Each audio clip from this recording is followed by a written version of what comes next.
या अवर रामचंद्र की जय, मोर मुक्त वंशी वाले की जय। होने वाली सारी जो क्रिया है वो साधन के रूप में होनी चाहिए। कोई भी अपने से क्रिया बढ़े तो वह परमात्मा की प्राप्ति को साधन होना चाहिए, इसमें अपना कमी नहीं रहनी चाहिए। इस प्रकार समझ कर जो अपना समय बिताता है वही बुद्धिमान है। भोर के वहां प्रातःकाल सूर्य उदय से 1 घंटा पहले उठ करके और भगवान को याद करना चाहिए और भगवान को और पृथ्वी को नमस्कार करके फिर सोच जाकर कुल्ला दातुन करके स्नान करना चाहिए। फिर यज्ञोपवीत हुए तब तो संध्या और गायत्री कर और सब निष्कर्म करना चाहिए और सहित पाठ करना। इसी प्रकार से थी रामायण के 4 पेज या 4-2 तक की चौपाया सहित अर्थ और भावना समझ करके चौपाया ने पढ़े तभी ज्यादा लाभ मिले। इसी प्रकार से थी भगवान के नाम को जो जप है, कलयुग में जो महामंत्र है हरे राम राम राम हरे हरे कृष्ण कृष्ण कृष्ण हरे हरे, इस मंत्र की माला जितनी फेर सके, जितना अपना अवकाश हुए, माला फेरने के समय के वहां भगवान के नाम को जो जप है जिसको निष्काम भाव से करना चाहिए, श्रद्धा भक्ति पूर्वक करना चाहिए। आस रहित होकर के और फुरना रहित होकर के और नित्य निरंतर जप होने लगे तो वो जप ऐसा दामी है। ऐसा जप कर करके कुबत रखना चाहिए और जप ऐसा मन से करना चाहिए। परमात्मा को फिर ध्यान करना चाहिए, तो ध्यान के साथ साथ के वहां उसके गुण प्रभाव और तत्व रहस्य की तरफ ख्याल रखता हूं वहां भगवान के स्वरूप को ध्यान करना चाहिए, जिससे श्रद्धा और प्रेम बढ़े और उससे फिर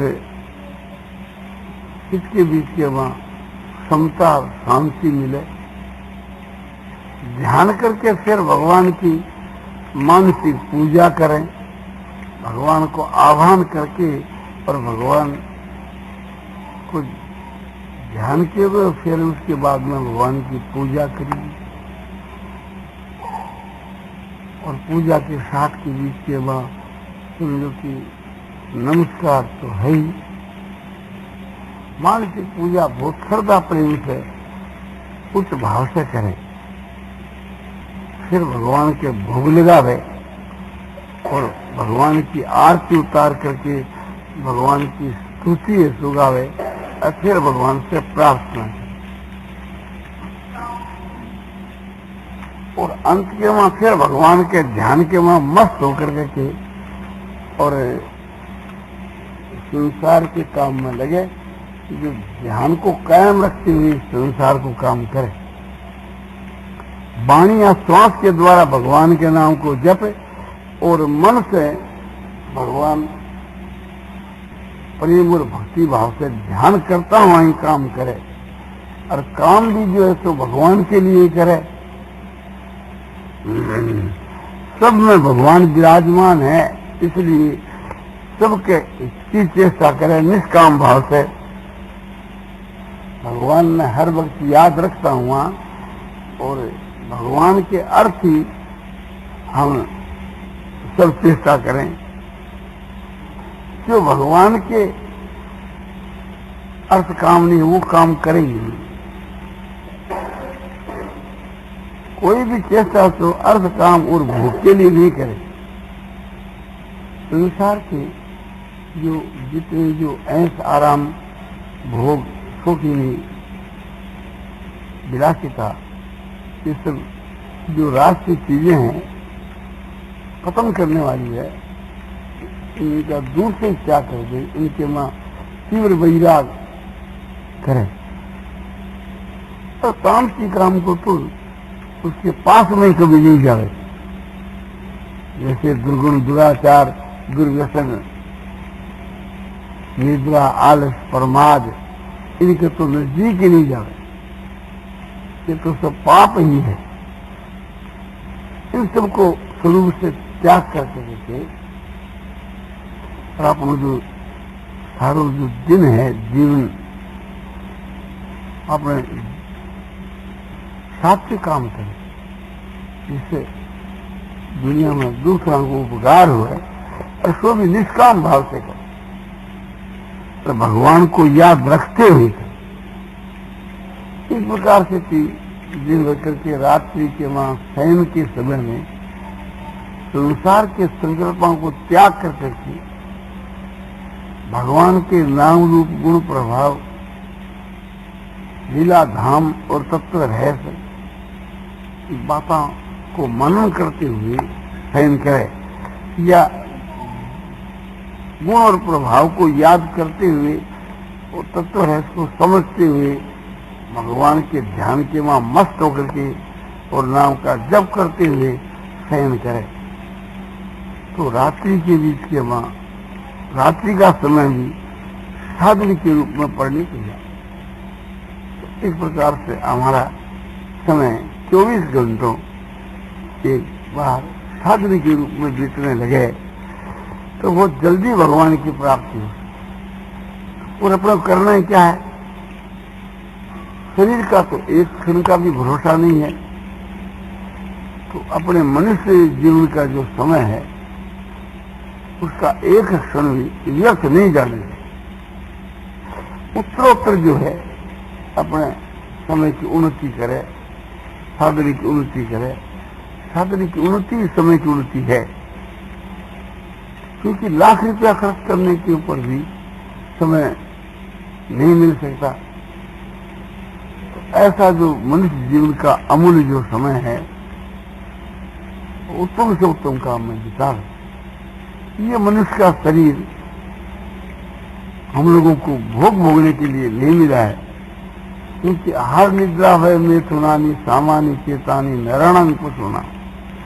हर निद्रा भय और मिथुन मनुष्यों को और पशुओं को समान है। यदि इसी में अपना समय बिताया तो फिर पशुओं में और मनुष्यों में फर्क ही क्या है? तो ये जो शरीर है तो आत्मा के उद्धार के लिए मिला है, न कि संसार के विषय भोगने के लिए। यही तैनो कर फल विषय न भाई।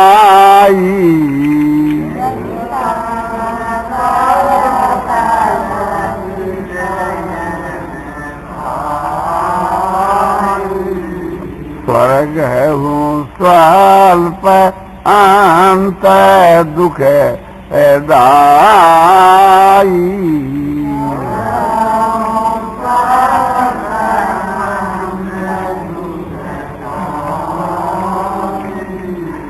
उसी प्रामाण के बीच के वहां तुलसीदास जी कहते हैं कि ये भाई, ये मनुष्य का जो शरीर है तो विषय भोगों के लिए नहीं मिला है, तो क्या स्वर्ग के लिए?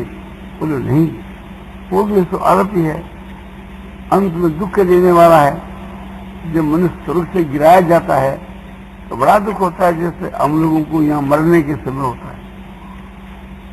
तो जब पुण्य समाप्त हो जाते हैं तो फिर इसको यहाँ आना ही पड़ता है, फिर पुण्य करता है, फिर स्वर्ग में जाता है, फिर वापस लौट कराना पड़ता है।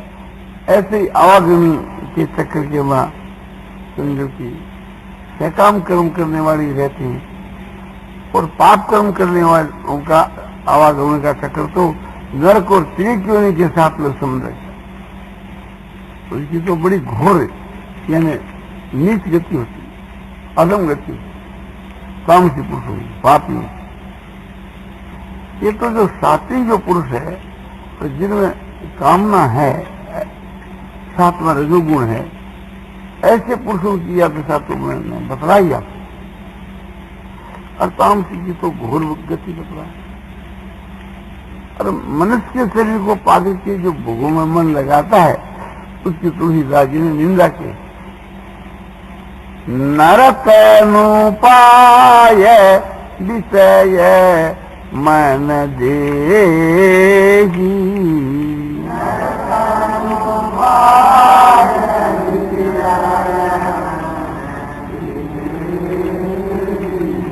पलटी सुधाते साथ विषय लेकी।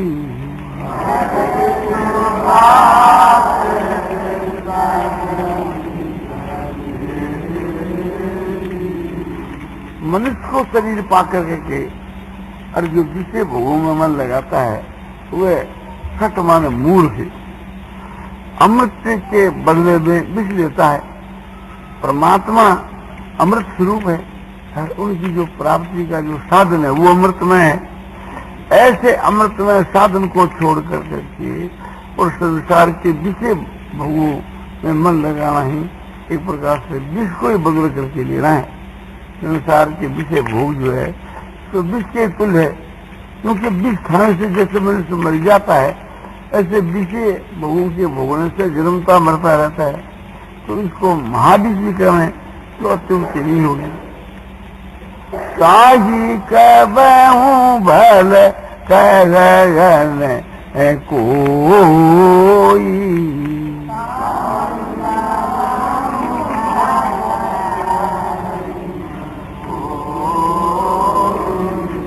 गुंजा गहे परस मणि खोई।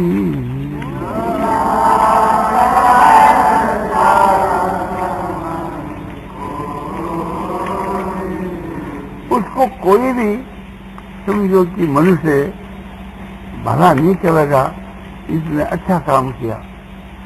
किसको?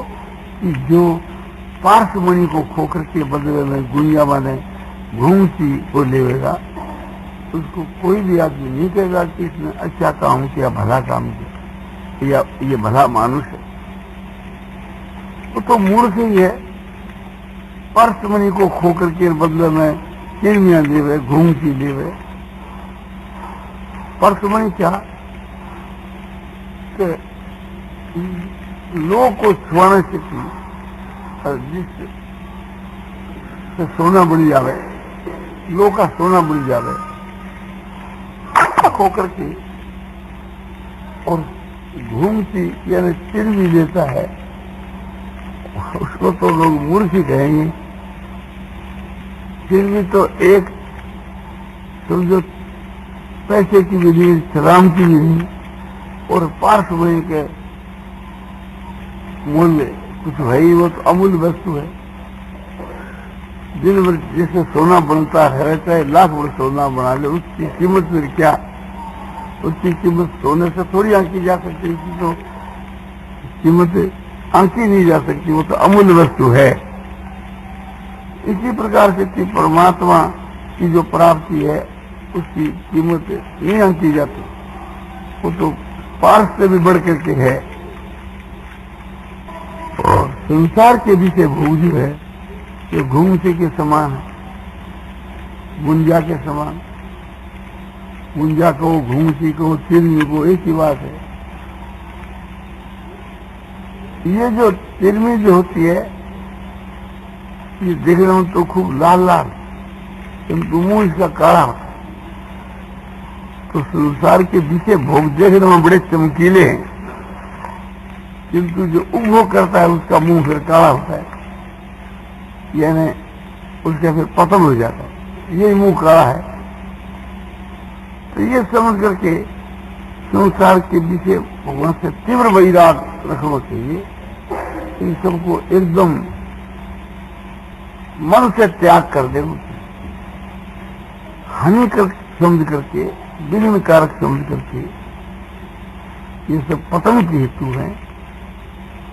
इसलिए ऋषि मुनि लोग और पूर्व के जमाने के राज ऋषि लोग भी धन ऐश्वर्य को त्याग करके, अहिंसा भोग और इन सब को त्याग करके वन में जाकर के जप तप करके अपना जीवन बिताया करते। उसी प्रकार से कि हम लोगों को भी कोशिश करनी चाहिए। यही बुद्धिमत्ता है। और ध्यान रहना तब एक प्रकार से हर वक्त अपना साधन करते हुए, जप ध्यान करते हुए ही समझो कि निष्काम भाव से सबकी सेवा करनी चाहिए। कोई भी हमारी क्रिया है जिसकी सेवा करके पूर्ण होनी चाहिए, उसमें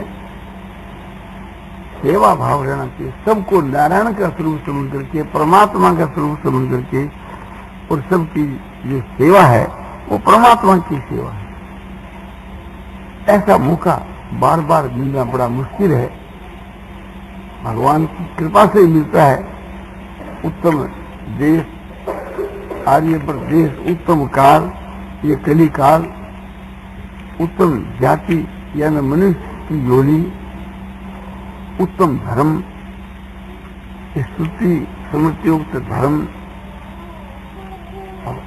उत्तम स्वाध्याय, गीता रामायण आदि का स्वाध्याय, और उत्तम संग, अच्छे पुरुषों का संग, ये सारी चीजें ईश्वर की कृपा से ही मिला करती है। इन सब की प्राप्ति होकर के भी हम परमात्मा की प्राप्ति से वंचित रहें तो फिर हमारे समान संसार के मां कोई मूर्ख नहीं है। हमारे लिए बहुत ही दुख की और लज्जा की बात है, शौक की बात है, शर्म की बात है कि मनुष्य जैसे शरीर को पा करके फिर संसार के मां हमको जन्म लेना पड़े और परमात्मा की प्राप्ति से वंचित रहना पड़े, तो ये हमारे लिए कलंक है।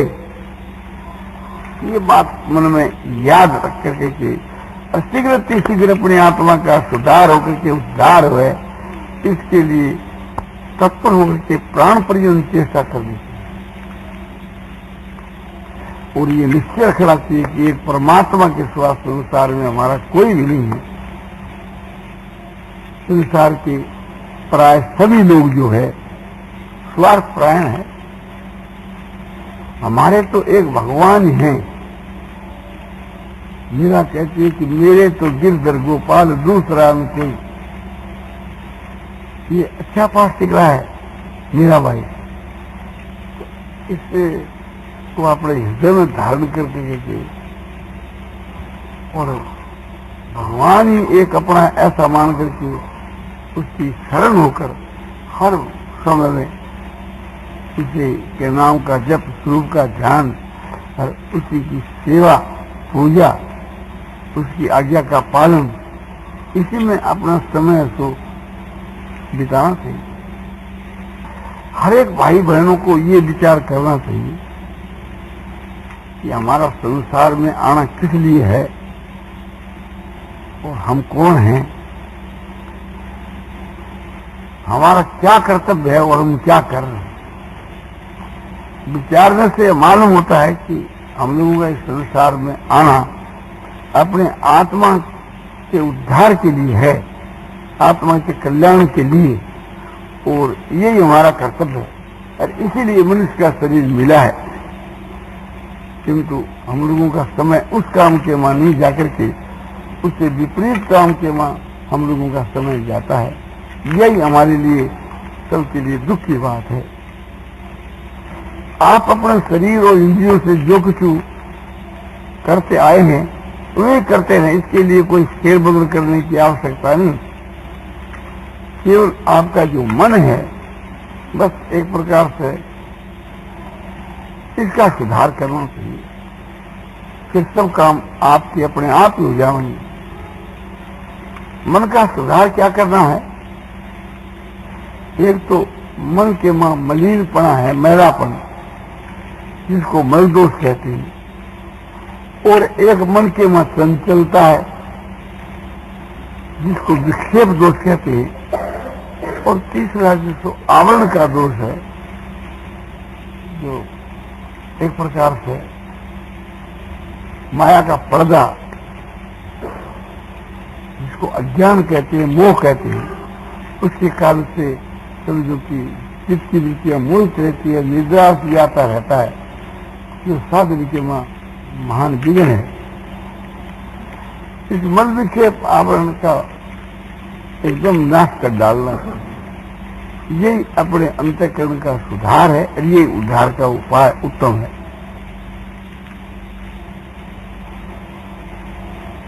मल दोष के नाश के लिए भगवान के नाम का जप सबसे बढ़ करके है और सबको नारायण समझ करके और निष्काम भाव से सबकी जो सेवा है, इससे भी अंतःकरण शुद्ध होता है, मल दोष का नाश होता है। और जितने जो शास्त्र कर्म करें निष्काम भाव से, उन सब से ही मल दोष का नाश होता है। जैसे तीर्थ है, व्रत है, तपस्या है, जितनी उत्तम क्रिया है, और उस उत्तम क्रिया को हम अंतःकरण की शुद्धि के लिए करें, निष्काम भाव से करें, तो सबसे अंतःकरण की शुद्धि होती है, मल दोष का नाश होता है, पापों का नाश होता है। पाप ही मल दोष है और दुर्गुण ही है तो मल दोष है, दुर्गुण और दुराचार, दुर्व्यसनीय सब ये तो मल दोष के अंतर्गत है। इन सब का विनाश हो जाता है। और विक्षेप का मतलब है कि चित्त की चंचलता, ये क्षण क्षण के बीच के मन कहीं का कहीं चला जाता है और हर समय के बीच के फालतू चिंतन करता है। अधिकांश के बीच के निकम्मे पदार्थों का जिससे कोई हमारा संबंध नहीं, लेन देन नहीं, केवल समय को ये सो नष्ट करता है। तो इस मन को समझा करके और आस्था से संसार से उपराम को प्राप्त हुए और फिर धीरे बुद्धि के द्वारा मन को उस परमात्मा के एकदम लगा दे, परमात्मा के ध्यान में लगा देवे और परमात्मा के स्वा और किसी भी पदार्थ का फिर चिंतन कभी करेगी। इस प्रकार से अपने समय को बिताना चाहिए। ये पूछा कि ये हम लोग कौन हैं? तो हम लोग सब प्राणी हैं, प्राणधारी जीव जो संसार के भटकते रहते हैं 84 लाख योनियों के बीच के वो ईश्वर के हम लोग सब अंश हैं। ईश्वर हमारे स्वामी है, मालिक हैं। क्या यूं कहो कि पिता से भी बढ़कर के पुत्र जैसे पिता का अंश होता है, इसी प्रकार से हम लोग सब ईश्वर के अंश हैं। ईश्वर की कृपा से ये मनुष्य का शरीर हम लोगों को मिला है, इसलिए उसी की शरण होकर के और उसी के हुक्म की माफक अपना समय बिताना चाहिए। ये हमारा परम कर्तव्य है।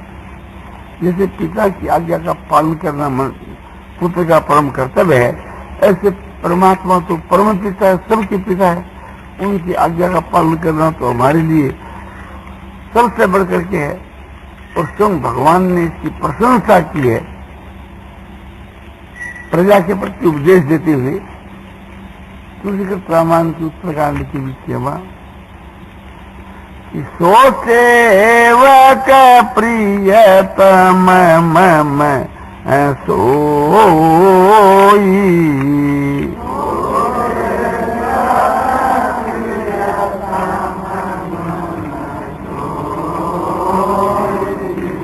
वही मेरा सेवक है और प्रियतम है।